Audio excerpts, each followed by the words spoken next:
Random and spontaneous insights from the studio again. That's how I actually started in 2009 my YouTube channel. The designation was random and spontaneous insights from the studio. Hello internet. Hello YouTube friends and foes. I thought I'd I thought I'd put up a video as I'm progressing in a series of paintings. One of them again is behind me, and I think you might have seen this one. People who follow me, you've seen this one there. It's a continuation of my nuclear physicists, scientists, those brilliant people that brought us nuclear fission, which apparently I've been getting quite a number.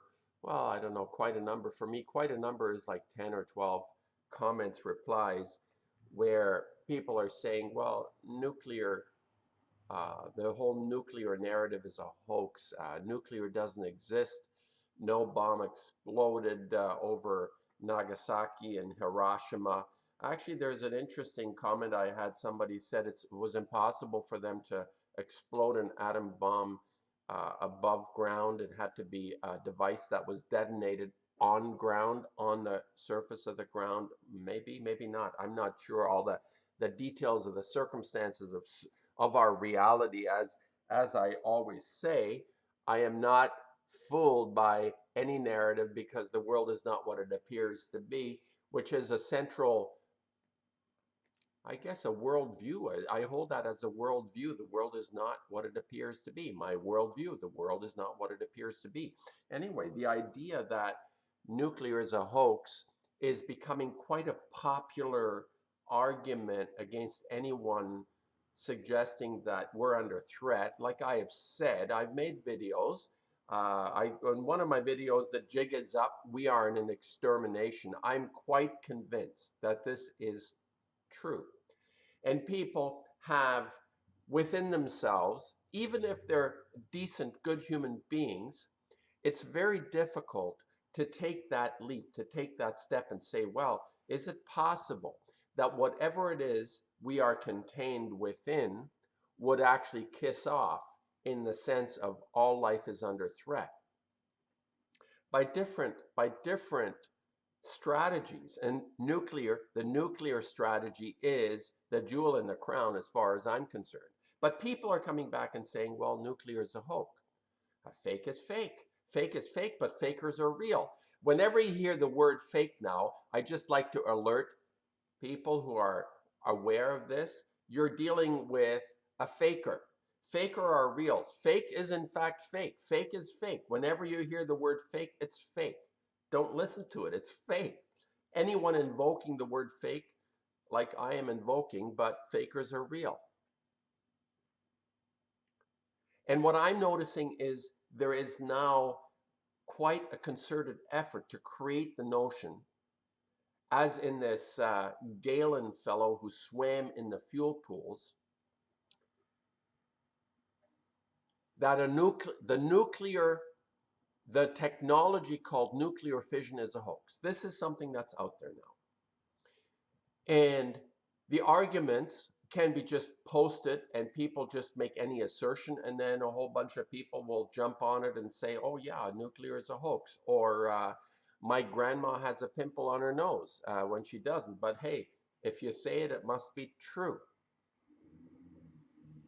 And one of the arguments that I put forward is we are in an unprecedented, documented stage of our existence that appears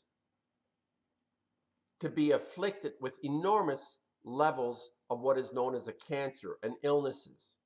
And all you have to do is you go to children's wards in Western hospitals and you see the incredible rise of cancers among people that are called children, who should not contract the disease that mostly happens among the 90-year-olds or 80-year-olds, or even, let's say, 70-year-olds, but something that happens down the road when our immune system is terribly weak and we contract certain illnesses that are considered to be cancerous, whatever that is. Cancer, some people say it's A virus? Wow, a virus. Some people actually say it's like a fungus of some kind. Some people have assertions about what the nature of cancer is. Well, if they know what cancer is, why don't they just figure out a cure for it? It's been 75 years. They've been hammering us with donations to pay them to come up with a cure, and they haven't gotten anywhere at this point. And there's statistics about the cure rate that if you survive 5 years,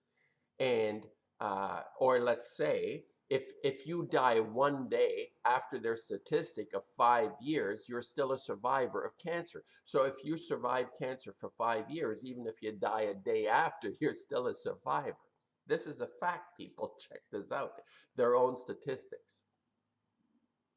And now I'm going to just encapsulate something that people who've been watching me with random and spontaneous insights. Stuff comes over me, like the painting behind me there. Stuff comes over me. I create imagery that represents something of my inner self. And I'm going to reflect on this painting obliquely, not directly, but what I'm going to say is, those of us who are aware of the severity of our circumstances, meaning that we are, what I say, in an extermination, and I'm not giving a time frame. I'm not saying it's going to happen on September the 23rd of 2025. I am just saying this is happening. I understand this unequivocally. This is happening. And the people that are still out there believing themselves to be in some form or other succeeding in their lives, even on the winning team kind of thing. And a lot of people are humble human beings with their notions of being part of something that they can actually succeed to be a success in. What I need to say now, and this is apparently very negative, but on the contrary, when we recognize something that what we're up against, we have a fighting chance. I suppose we have a fighting chance. And can we stop what I say is this technology from decimating all life on this planet because it can't be shut off? This is the nasty, ugly part of this, because once this fission process begins, and this is not something that even people who say nuclear is like a Galen guy swimming in the fuel pools, these people acknowledge that this is a process where nuclear atoms are bombarded with neutrinos or energetic elements, and it creates what is considered to be fission, an ongoing process. It cannibalizes everything around itself and creates lethal byproducts, toxins, isotopes, toxins that kill life. Anyway, here's my thought on how to proceed if we're going to have a future, and a future in the sense of not just tomorrow and the day after, but for other beings that come after us, called children and grandchildren and all that kind of idea about a future, what humanity has been basically practicing itself around, the idea that there is longevity, there is a future. If we're going to have a future, here's the random insight that I feel to have. I don't know where it comes from, but I understand this. And what I'd like to say is that as long as I include myself, as long as I'm caught in the headlights of someone else's story, and you know how I always talk about following our calling, that I'm following my calling to the best of my ability. I'm doing that which I really enjoy to do. I love making paintings the way they look behind me, what you see. And as long as we are caught in someone else's story or expectations or perceptions or desires, and not follow our own inner calling, and it's not something that just hits you like a hammer over the head at some time and you say, praise the Lord, I've come to Jesus. No, it's not like that. It takes effort and work. It's trial and error. You have to work at it. And I've been doing this painting thing for 45 years, even longer now, almost 50 years. And it's something that if you put in, you'll get out eventually. Maybe not for the first 10 years or 15 or 30 or even 40 years. I'm hoping you cross your fingers and you say you're going to hit that sense, that sweet spot within yourself when you say, hey, this was great. This feels right to me. But as long as, and I had a conversation again with a friend today who's caught up in personal circumstances that are quite difficult. And the only thing I could really say is, yeah, well, I hope it works out. But as long as that we're caught in someone else's narrative, we're always going to be on a defensive, on the side of things that makes us aggressive, angry, hostile. We present ourselves on YouTube with aggression. This is something that I've learned through my own YouTubing, where I realized, I looked at myself and said, why am I flying off the handle and being so angry about someone out there? And it makes perfect sense. Don't get me wrong. The usual suspects deserve our ire and anger. We have a righteous anger that we need to get in touch with. But in terms of that which refers to ourselves, that calling, we cannot get that confused. We cannot get caught up in the vulgarities and the aggressions that are represented on YouTube, which falls right in line with those individuals, the owners, as George Carlin called them, that have us in their headlights. Like the fake thing. Like the village idiot came up with the term fake. So whatever you call fake, you can just sort of discard it and create your own scenario and narrative again around fake. And fake, when you hear the word fake, you know it's fake. It's fake. Whenever somebody regurgitates the village idiot's word, which was fake, it's sort of like Goebbels coming out and telling the people that war is peace and peace is war, or Orwell. Goebbels picked up on all that idea of Bernays, and you create a scenario and narrative for the population to attach themselves to. As long as we externalize that narrative, we're lost in translation for good. We got to create that inner world that begins to inform us through intuition, whichever way that is for anybody. This is the thing we need to become more comfortable with and have the courage to risk on that side, because the external world is a very easy fix on anything. And I use fix loosely here because the external world is that which it is no doubt we exist in a reality that we have no clue what it is, like the Matrix. We have no idea. But the only way to unravel this is to follow that inner voice, that calling that we have. And the way we do that is by activating conscience. I have said this over and over and over, and it makes more sense every time I say it. And I exercise it to the best of my ability, and I'm making headway. I must say, I have been able to feel much more capable of apologizing and saying that I am sorry for something. And I've listened to another YouTuber.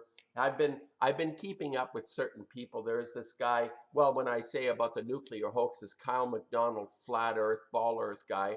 Whatever the nature of our world is, I'm not ascribed to a flat plane or a ball, because all of them have questions attached to it. We don't actually really understand the nature of our reality. And anyone that proclaims they understand is part of our problem. We need to be open and allow our curiosity to exist.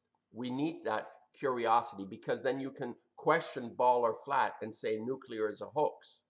You see what I'm saying? Nuclear is a hoax is a kind of revelation on. I'm no longer listening to this person. He's a reasonable kind of character, but again, you never know out of what camp they're coming from, where the subversion might be coming from. Maybe it's just the own ignorance of their own lack of vision in themselves, that they can pronounce stupid things like nuclear is a hoax and everybody jumps on. Well, just look at the cancers, like I said. So to proceed, I sort of, I create thoughts in my mind. They're going too fast. I have to slow down because I lose my track sometimes as I'm speaking. The way it's much easier on a painting, because I see my last color or my last stroke or my last mark that I made, and I see the next sequence, whereas in an idea thought, it kind of carries on too quickly. Anyway, I think I've said what I wanted to say. And the village idiots fake people. Fake is fake, but fakers are real. And I think that the only way to deal with our reality right now in the most effective and positive ways to change ourselves. And I was listening to Manny Skywatch, who's come out as well as saying nuclear is a hoax, it doesn't exist. He needs to get a major heart check. He's just come to Jesus apparently in one of his videos he's talking about, which is a great thing. I wish him well, because he's a hardcore on the ground type of individual, but has admitted to having gotten it wrong many times, or several times, or at least once anyway. So why do you pronounce that nuclear is a hoax? I said to him, leave the people, pick your fight, pick your fight. But if you're not sure, shut the fuck up. I mean, that's a little vulgar. I will admit that I can have lapses myself. It's all right. I don't mind if you don't mind. Anyway, this is something that is very important to come to this realization. As long as we're caught in the headlights of the fakers out there who are creating the narratives, we're lost. We're totally lost. So that's it. It's long enough, 16 minutes. Yeah, 16 minutes, 14 seconds. I love you guys.